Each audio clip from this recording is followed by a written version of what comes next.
수도 없이 신을 건드려? 형이 어떻게 나한테 그래? 내가 확 결혼시켜버린다.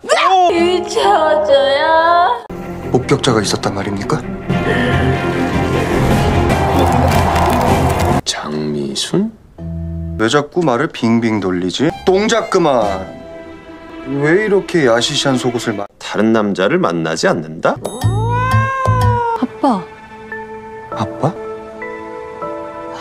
Hai guys, kali ini saya akan melanjutkan part 5 drama Kokdu Season of Deity yang dirilis tahun 2023. Sebelum dimulai, subscribe dulu, like dan komen ya agar channel ini bisa lebih berkembang. Untuk yang belum nonton part 1-4, linknya ada di deskripsi ya. Bagaimana kelanjutan ceritanya? Langsung aja kita mulai. Jung-sik memperlihatkan rekaman kamera CCTV kelemahan Do Jin-woo pada Kim Pil-soo. 명령하지 말고 협상을 좀 해. 소통 안 하고 뭐야? 싸면 병이 생기는지 뭐가 고민돼? Jung-sik mengatakan Han Ge-jol mengendalikan Do Jin-woo. Dia menyarankan Kim Pil-soo untuk dekat dengan Han Ge-jol agar dia aman. Selanjutnya, Han Ge-jol menolak tawaran Kim Pil-soo untuk bekerja di Pilsong, menggantikan posisi profesor. 네, 싫어요. Tiba-tiba ponsel Kim Pil-soo bergetar. Jung-sik memberitahu Do Jin-woo menemukan kamera penyadap yang mereka pasang. Jung-sik menyuruhnya untuk menguji apakah benar kelemahannya adalah Han Ge-jol. Setelah menutup teleponnya, Kokdu muncul di hadapannya. Kokdu memperkenalkan dirinya sebagai malaikat maut yang datang untuk menyingkirkan sampah seperti dia. Kokdu menyentuh mejanya. Dia mengatakan pembunuhan dibalas pembunuhan. Kim Pil-soo memperingatkan Kokdu untuk tidak bertindak gegabah karena ada beberapa kamera CCTV di ruangannya. Dengan mudah, Kokdu merusak semua kamera CCTV-nya, kemudian mendekatinya. Kokdu mencekik Kim Pil-soo.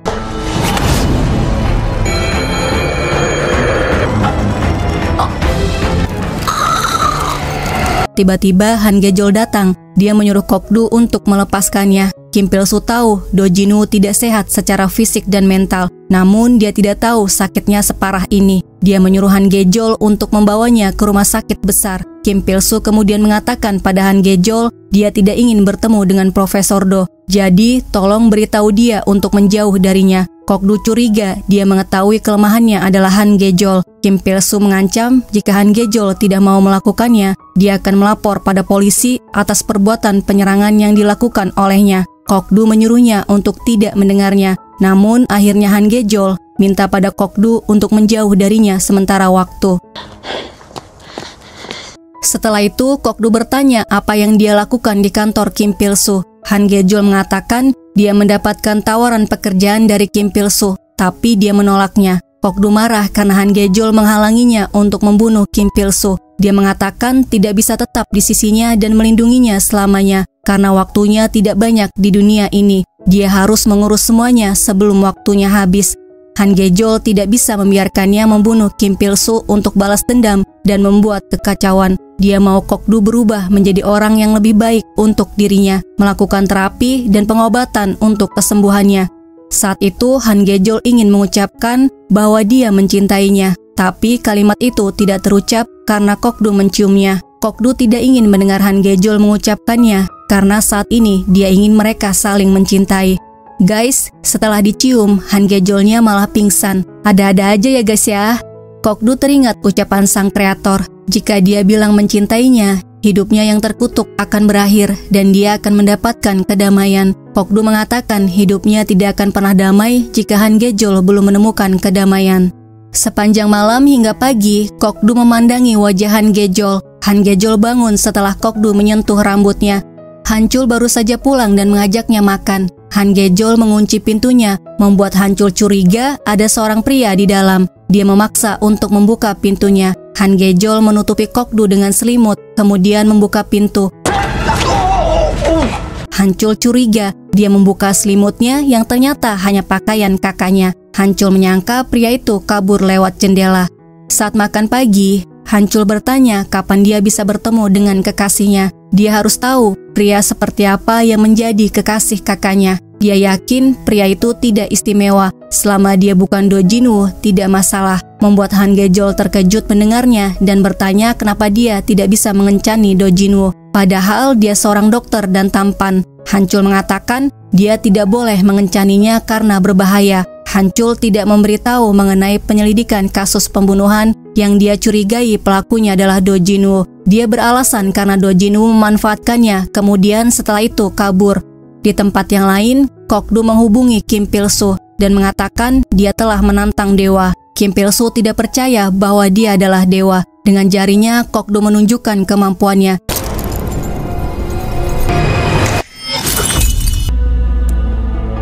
Jika dia menyentuh Han Gejol, dia akan mati dengan cara paling menyakitkan di dunia ini. Kim Pil-soo mengatakan satu-satunya kartu yang dia miliki adalah Han Gejol. Jadi dia tidak akan pernah menyakiti Han Gejol dan minta pada Kok-do untuk menjalani hidup masing-masing. Setelah itu, Kim Pil-soo datang ke Pilsong. Reporter sudah menunggu. Mereka mendapatkan informasi Pilsong merubah rekam medis pasien. Media juga memberitakan seorang pegawai Pilsong ditemukan tewas di kota Yongpo. Menurut surat yang ditemukan di TKP, muncul kecurigaan pusat medis Pilsong memanipulasi rekam medis pasien. Di dalam surat yang ditemukan di mobil Pak Chung Song, dia mengatakan memanipulasi catatan pemeriksaan medis pasien tanpa tahu alasannya. Karena merasa bersalah, dia melaporkannya pada media. Tapi semua orang memihak Pilsong. Dia tidak punya pilihan selain bersembunyi karena keselamatannya terancam. Pak Chung Song mempertaruhkan nyawanya untuk melaporkan mereka. Terlihat para YouTuber juga berada di TKP termasuk Gaksin, membuat berita ini cepat menyebar. Di rumah Kok-do, dia mengatakan Gaksin sangat pandai dalam membuat surat palsu. Jadi guys, surat yang ditemukan di dalam mobil Pak Chung Song yang buat adalah Gaksin. Sebenarnya isi suratnya berisi permintaan maaf Pak Chung Song pada keluarganya. Pada malam harinya, Jung Yi-den menangisi kepergian kakaknya. Dia merasa menyesal karena tidak jujur pada kakaknya mengenai daftar itu. Han Gejol datang menemaninya.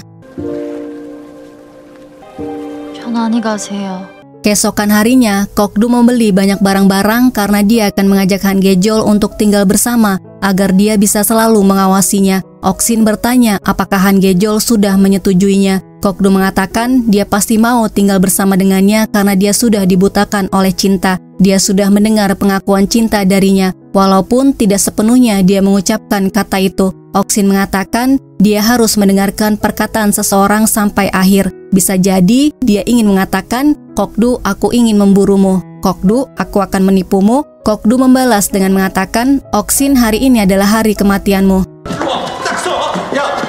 Kok-do datang ke klinik dengan membawa buket bunga yang besar untuk mengajak tinggal bersama. Tapi Han Gejol menolaknya. Kok-do memberikan alasan kenapa dia ingin tinggal bersama dengannya. Dia harus tetap bersama dengannya selama 24 jam untuk melindunginya dari Kim Pil-soo. Tapi dia tetap menolaknya dan menyuruhnya keluar.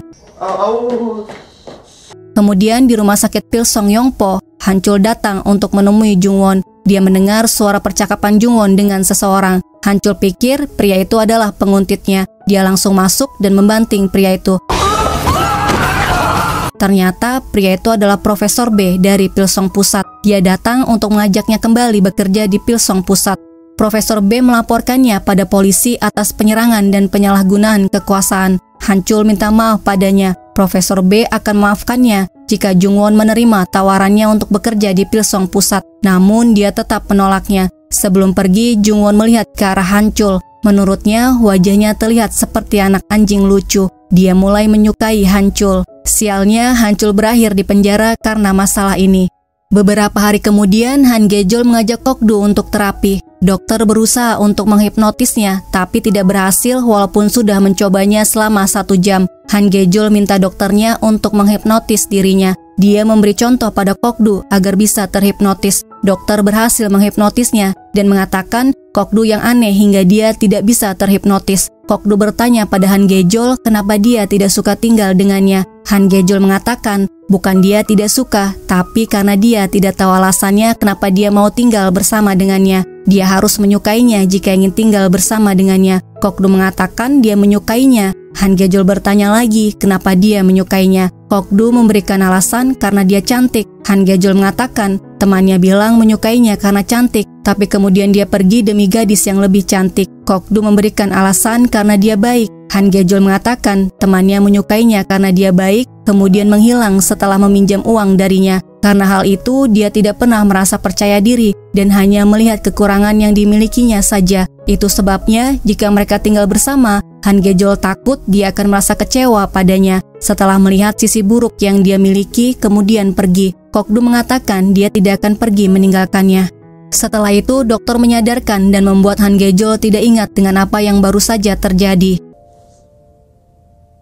Dalam perjalanan pulang, Kok-du melihat banyak orang yang memperhatikan dan mengambil foto mereka. Kok-du curiga ini adalah perbuatan Kim Pil-soo. Setelah menutup kepala Han Ge-jol, mereka buru-buru pergi dari tempat itu. Di rumahnya, dia menghubungi Kim Pil-soo. Media memberitakan Do Jin-woo adalah ahli waris Bulha yang disembunyikan. Kim Pil-soo ingin membalas apa yang dilakukan Do Jin-woo sebelumnya. Sekarang seluruh dunia akan mengawasinya, bukan mengawasi dirinya karena kasus daftar malpraktik pasien. Kim Pil-soo melakukan ini agar Badan Pengawas Obat bisa secepatnya memberikan surat izin edar untuk obat Axis Pilsong Bio. Oksin sakit karena harga saham Bulha turun akibat berita Do Jin-woo adalah ahli waris Bulha. Rumor beredar Do Jin-woo adalah putra tunggal pemimpin grup Bulha. Oksin mengajak Kok-du untuk pindah ke Seoul. Menurut mereka tidak normal jika putra konglomerat tinggal di pedesaan. Seoul adalah tempat yang bagus, mudah untuk bersembunyi karena ada banyak orang. Ada banyak tempat yang tidak bisa dimasuki orang biasa. Oksin juga mengajak Han Ge-jol untuk tinggal di Seoul. Kok-du belum memberitahu Oksin bahwa Han Ge-jol menolaknya untuk tinggal bersama. Oksin tidak percaya dia ditolak oleh Han Ge-jol. Kok-du setuju untuk tinggal di Seoul. Dia sudah punya rencana agar Han Ge-jol mau tinggal bersama dengan mereka. Oksin membawa Kok-du ke rumah mereka di Seoul. Setelah mereka masuk ke dalam, Kok-du berteriak dan langsung keluar. Dia minta interior rumahnya diubah seperti rumahnya di Yongpo. Semuanya harus sama. Beberapa hari kemudian, Jung-won menemui Profesor B. Dia setuju untuk pindah ke Pilsong Pusat. Sebagai gantinya, Profesor B harus membebaskan Detektif Han. Setelah itu, Jung-won menghubungi Han Chol, tapi dia tidak menjawabnya. Pada malam hari, Kok-du dan Oksin jalan bersama. Orang-orang memperhatikan dan mengambil foto mereka. Setelah semua orang berkumpul, Kok-du akting seakan-akan dia disembunyikan dan dibuang oleh ayahnya. Oksin menyuruh Do Jin-woo untuk sadar dan minum obatnya. Kok-du pura-pura mendorong Oksin, kemudian akting menangis. Keesokan harinya, Han Ge-jol membaca berita Do Jin-woo ahli waris Bulha memiliki penyakit mental dan sedang dalam perawatan. Setelah itu, Han Ge-jol datang ke rumah sakit. Dia terlihat sangat khawatir. Dia pikir Kok-du mendengar bisikan yang menyakitkan lagi. Dia kemudian bertanya kenapa tidak menelponnya. Kok-du mengatakan tanpa dirinya dia tidak lengkap. Dia malu harus selalu mengandalkannya. Dia ingin berdiri sendiri, tapi berakhir seperti ini. Sekarang seluruh dunia sudah tahu dia sakit. Dia sangat membutuhkannya sekarang. Kok-du bertanya, bisakah Han Ge-jol selalu berada di sisinya? Han Ge-jol mengatakan, sejujurnya dia merasa cemas. Dia pikir dia bertemu dengan bebek sejelek dirinya, tapi ternyata dia angsa bukan bebek. Dia pikir angsanya akan pergi jauh, tapi ternyata dia tetap ingin menjadi bebek di sisinya. Sekarang dia merasa lega. Akhirnya Han Ge-jol setuju untuk tinggal bersama dengannya. Kok-du langsung berdiri dan mengajaknya pergi, tapi Han Ge-jol menyuruhnya berhenti. Dia mau mereka menyiapkan kontrak untuk tinggal bersama. Masing-masing membuat 3 syarat agar adil. Setelah itu dia pergi. Sementara itu, Han Chol dan tim kepolisian Seoul melihat foto-foto pria yang terbunuh dalam keadaan membeku. Metode pembunuhannya sama, dan para korban adalah sampah manusia. Pembunuhnya membunuh mereka yang memang pantas dihukum. Han Chol akan bertanggung jawab untuk menyelidiki kasus pembunuhan berantai ini. Setelah itu, mereka melihat satu-satunya saksi pembunuhan geng beruang hitam bernama Ma Sang-jin. Ma Sang-jin adalah seorang informan. Hari itu dia hampir mati, dan pria pembunuh itu menyelamatkan nyawanya dari geng beruang hitam. Hingga saat ini, Ma Sang-jin belum sadar. Tim investigasi regional mencurigai Do Jin-woo dan akan mulai penyelidikan dari sana. Adegan selanjutnya terlihat Oksin mengawasi proses pindahan di rumahnya. Seorang pria menemukan daftar milik Pak Chung Song di bawah bangku, lalu menyimpannya. Setelah rumah di Seoul sama dengan di Yongpo, pegawai itu menaruh kembali daftar milik Pak Chung Song ke bawah kursi, sama seperti posisi ketika ada di Yongpo. Kemudian dia pergi. 장미순? Mereka semua terkejut. Ternyata kertas itu adalah daftar yang mereka cari. Kertas itu jatuh dari buku harian Do Jin-woo. Kok-du menyuruh Oksin dan Gaksin untuk menemui orang-orang yang ada di dalam daftar itu secara diam-diam dan cari tahu apa yang terjadi pada mereka di pusat medis Pilsong. 선물은 제대로 보내줘야지. Di rumah Han Gejol, dia merapikan pakaian. Dia beralasan akan pindah kerja ke rumah sakit baru. Hancul menanyakan nama dan nomor telepon rumah sakitnya. Dia ingin menyelidikinya. Hancul sangat khawatir dengan kakaknya. Dia ingin melindunginya, membuat Han Gejol terharu. Hancul kemudian memberitahu Han Gejol dia juga akan pindah ke Seoul karena tim investigasi regional merekrutnya untuk melakukan penyelidikan suatu kasus. Keesokan harinya dia tiba di rumah Kok-du disambut oleh Gaksin. Han Gejol terkejut karena sebelumnya dia berhenti dari klinik tanpa memberitahunya. 꼭두 씨가 미리 스카우트한 거예요? 없이 간두서 얼마나 서운했는지 알아요? Tapi saat ini dia senang melihatnya. Dia minta Han Gejol untuk memanggilnya dengan nama Gaksin dan memanggil pemimpin Bulha dengan Oksin. Han Gejol sangat senang melihat kamarnya. Meja Kok-du juga ada di kamar itu. Kok-du datang ke kamarnya. Han Gejol kemudian membacakan isi kontrak miliknya yang berisi 3 syarat untuk tinggal bersama. Yang pertama, Kok-du tidak boleh masuk ke kamar Han Gejol tanpa izin. Yang kedua, tidak ada yang boleh menggunakan bahasa Prancis di rumah. Karena setahu Han Gejol, keluarga konglomerat biasa menggunakan bahasa Prancis agar yang lainnya tidak mengerti. Dan yang ketiga, Kok-du tidak boleh membuat Han Gejol menjalani kehidupan pernikahan yang sulit. Contohnya meminta Han Gejol menelpon kakaknya untuk menanyakan kabar. Selanjutnya, Kok-du membacakan isi kontraknya. Pasal yang pertama, jangan bilang kamu mencintaiku. Dia tidak mau Han Gejol mengatakan kalau dia mencintainya karena akan membuatnya sedih. Baginya, pengungkapan kata mencintai seperti tujuan akhir. Walaupun sampai sekarang dia berusaha keras untuk mendapatkannya. Saat ini dia ingin menikmati setiap momen dalam hidupnya. Yang kedua, Han Gejol tidak boleh menemui pria lain. Han Gejol tidak setuju, membuat mereka bertengkar. 그럼 차라리 수녀원으로 보내든가. Akhirnya Han Gejol menambahkan, dia tidak boleh menemui pria lain tanpa Kok-du. Untuk pasal yang ketiga, Kok-du belum tahu apa, jadi dia akan memberitahunya esok hari. Setelah itu, Kok-du menandatangani kontraknya. Di tempat yang lain, tepatnya di kantin rumah sakit Pilsong Pusat, Hancul menemui Jungwon. Hancul minta maaf karena tidak menghubunginya setelah keluar dari penjara karena ada urusan mendadak. Dia juga minta maaf karena tidak membalas pesannya. Hancul kemudian bertanya kenapa dia tinggal di Yongpo, padahal dia memiliki latar belakang pendidikan yang bagus dan terampil. Jungwon mengatakan siapa yang akan merawat orang sakit di Yongpo jika dokter terampil dan berpendidikan di Seoul semua. Mendengar jawabannya, Hancul merasa kagum pada Jungwon. Di rumah Kok-du, mereka makan malam bersama. Malam ini, mereka merayakan ulang tahun Han Gejol. Walaupun sudah terlambat, dia berulang tahun di akhir September. Kok-du bertanya apa yang dia inginkan. Han Gejol teringat di hari ulang tahunnya, Kok-du kembali dan langsung memeluknya. Jadi, dia mengatakan tidak menginginkan apa-apa karena dia sudah menerima hadiah besar hari itu dari seorang pria kenalannya. Kok-du cemburu karena dia tidak tahu pria yang dimaksud adalah dirinya. 그놈이 뭘 해줬는지 말해. 이상은 세상에 없는데. Oksin bertanya apa yang biasanya dia lakukan di hari ulang tahunnya. Han Gejol mengatakan berkumpul bersama keluarga dan makan makanan lezat.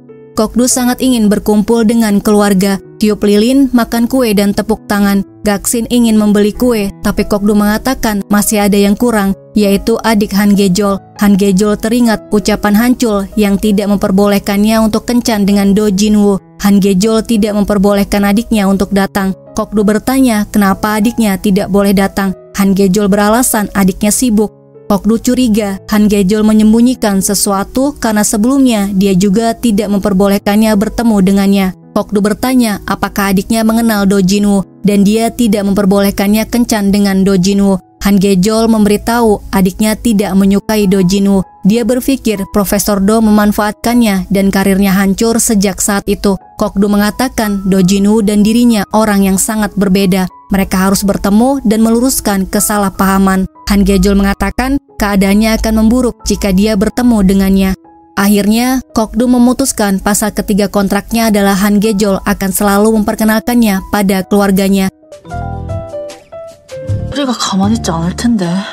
나 이러다 0% 끌려가는 거 아니야? Sementara itu Hancul mengantar Jungwon hingga di depan apartemennya. Dia kemudian pergi. Jungwon terkejut. Di belakangnya ada Jungsik, ayahnya.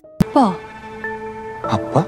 아빠가 여기로 어떻게... 이 정도도 모를까봐 아빠가. Jungwon pernah memenjarakan ayahnya karena sering memukul ibunya dan Jungsik sangat marah karena perbuatannya itu. Jungsik juga sering minta uang pada Jungwon. Alasan sebenarnya dia pindah ke Yongpo adalah untuk menghindari ayahnya. Dia tidak ingin bertemu dengannya. 협박하지 마. Setelah Jungsik pergi, Jungwon menangis. Hancul melihat dan mendengar percakapan mereka tanpa Jungwon sadari. Malam itu, Han Gye-jol tidak bisa tidur. Dia ke dapur untuk makan ramen. Tiba-tiba di belakangnya ada Oksin. Mereka akhirnya makan ramen bersama. Oksin minta pada Han Gye-jol untuk mengizinkan Kokdu bertemu dengan adiknya. Han Gye-jol juga ingin mempertemukan Kokdu dengan adiknya. Tapi, Kokdu pernah menghilang seperti Fata Morgana dan dia ditinggalkan sendirian. Dia pasti akan menangis jika itu terjadi lagi. Dia tidak ingin adiknya juga mengalaminya. Berakhir dengan kecewa dan terluka. Ibu mereka meninggal saat mereka masih kecil. Sulit bagi mereka untuk melihat seseorang pergi. Oksin mengatakan, jika adiknya tahu dia menderita sendirian, adiknya akan lebih terluka. Sementara itu, Gaksin membujuk Kokdu untuk berbaikan dengan Han Gye-jol. Suatu hari saat dia menghilang, Kokdu ingin Han Gye-jol mengingatnya. Dia ingin Han Gye-jol duduk dengan adiknya dan membicarakannya, merindukannya seumur hidupnya. Ketika saatnya tiba, Han Gye-jol berjalan menuju akhirat. Kokdu ingin orang yang dirindukan dan yang tercermin di mata Han Gye-jol adalah dirinya. Malam itu, mereka berdua tidak bisa tidur, termenung di kamar masing-masing. Keesokan harinya, ketika Han Gye-jol sedang yoga, Kokdu datang menemaninya. Han Gye-jol mengatakan dia mengizinkannya untuk bertemu dengan adiknya. Pada malam harinya di kafe Bulha, Honggen sedang belajar membuat kopi. Kokdu datang. Dia mengatakan pada Honggen harus bisa membuat kopi yang luar biasa karena dia akan kedatangan tamu yang sangat penting. Mereka ada di situ untuk memberitahu pada Hancul kebaikan Kokdu. Jika pertemuannya dengan Hancul berjalan lancar, Kokdu akan membuka kafe untuk mereka, membuat Honggen dan Kyongsung senang. Hancul datang bersama Han Gye-jol. Dia kesal karena Do Jin-woo adalah pacar kakaknya. 네가 만난다는 놈이 이 자식이야? 야, 한철, 너 말 함부로 할래? Kokdu berusaha untuk tetap tenang dan tersenyum. Kokdu memperkenalkan dirinya sebagai Do Jin-woo. Padahal mereka sebelumnya sudah pernah bertemu di kantor polisi Yongpo. Tapi Kokdu tidak tahu. Hancul berpikir Kokdu bersandiwara. 야, 한철, 그만하라고. Kokdu mengatakan apakah mereka bertemu di akhir September dan memberitahu dia mengalami kecelakaan jatuh. Jadi ingatannya tidak stabil. Dia tidak berpura-pura tidak mengenalnya, tapi dia tidak ingat apa yang terjadi waktu itu. Kokdu kemudian minta maaf padanya jika perkataan dan sikapnya kasar padanya. Han Gye-jol juga mengatakan dia mengalami shock akibat kecelakaan itu dan dia punya masalah dengan ingatannya. Namun Hancul tidak bisa menerima alasan hilang ingatan yang dialaminya. Dia tetap mengajak pergi Han Gye-jol. 가자 좀. Setelah sampai di rumah, Han Gye-jol menghubungi Kokdu untuk minta maaf padanya. Kokdu sudah menduga hal ini akan terjadi, jadi dia bisa mengerti. Dia minta Han Gye-jol untuk menenangkan adiknya. 동생이 나 잘 달래. 내가 내일 다시 전화할게요. Setelah itu, Han Gye-jol memberitahu Hancul bahwa dia memperkenalkan Do Jin-woo padanya bukan untuk minta restu padanya, tapi sebagai keluarga. Dia ingin Hancul mengetahui hubungan mereka. Hancul memperlihatkan rumor yang mengatakan Do Jin-woo memiliki penyakit mental. Han Gye-jol mengatakan dia hanya sakit sebentar dan dia adalah pasiennya yang harus dirawat. Dia bukan pelaku kejahatan yang harus dikejar olehnya. Tapi Hancul mengatakan bagaimana jika dia pelaku kejahatan. Han Gye-jol minta Hancul untuk membawa buktinya jika ingin menangkapnya. Keesokan harinya, Jungsik datang ke rumah sakit Mayong Jinsol. Dia menyamar sebagai dokter dengan bantuan Kim Pil-soo. Kim Pil-soo menyuruhnya untuk menyelidiki kasus geng beruang hitam. Mereka ingin tahu apakah Do Jin-woo adalah pelaku yang membunuh geng beruang hitam yang mati membeku. Jungsik memperlihatkan kartu identitasnya dan beralasan ingin memeriksanya karena pasien sudah lama menggunakan respirator. Tapi Hancul melarang mereka untuk masuk. Setelah itu, Hancul minta bantuan Han Gye-jol untuk merawat Ma Sang-jin karena dia tidak ingin ada orang yang tahu ada saksi pembunuhan geng beruang. Hancul minta Han Gye-jol untuk tidak memberitahu siapapun mengenai Ma Sang-jin. Di rumah Kokdu, Oksin memberitahu Kokdu dia sudah memeriksa semua orang yang ada di dalam daftar. Ternyata semua orang yang ada di daftar sudah tewas. Mereka meninggal dengan cara yang berbeda. Namseri adalah satu-satunya orang yang tidak bisa dia temukan. Nama dan nomor KTP-nya salah. Dia sudah minta pegawainya untuk terus mencari informasi mengenai Namseri. Kokdu akan mengajukan gugatan pemalsuan rekam medis pada Pilsong. Ketika mengajukan gugatan, dia akan berperan sebagai Do Jinwoo, putra dari Jang Misun, yang ada di dalam daftar itu. Kokdu datang ke kantor kejaksaan. Dia bicara pada reporter bahwa dia mengajukan gugatan pada Kim Pil-soo. Dia mengaku ketika menjadi direktur eksekutif di Pilsong, dia menerima daftar pasien yang rekam medisnya diubah dari Pak Chung-song. Dia juga memberitahu media beberapa bulan yang lalu dia mengalami kecelakaan dan hilang ingatan. Karena itu dia lupa dengan daftar yang diberikan oleh Pak Chung-song. Dia ingat daftar itu ketika mendengar kematian Pak Chung-song. Oleh sebab itu dia melaporkan Kim Pil-soo sekarang. Dia juga memberitahu bahwa Jang Mi-sun yang ada di dalam daftar itu adalah ibu kandungnya. 제 친어머니입니다. Dia ingin tahu kenapa Pilsong berbohong mengenai rekam medis ibunya dan apakah itu yang menyebabkan ibunya meninggal. Adegan selanjutnya terlihat Ma Sang-jin sadar. Beberapa hari kemudian, polisi mengundang Do Jinwoo untuk hadir sebagai saksi pemalsuan rekam medis Pilsong. Han Ge-jol dan Han Chul membawa Ma Sang-jin untuk melihat pelaku pembunuhan geng beruang. Mereka masuk ke ruangan di mana mereka bisa melihat pelaku, tapi pelaku tidak bisa melihat mereka. Han Ge-jol sangat terkejut karena dia melihat Kokdu ada di dalam ruangan itu. Han Chul minta Ma Sang-jin untuk melihat apakah pelaku pembunuhan geng beruang adalah orang yang ada di hadapannya. Guys, part 5 sampai di sini ya. Terima kasih sudah melihat video ini. Sampai jumpa di video selanjutnya.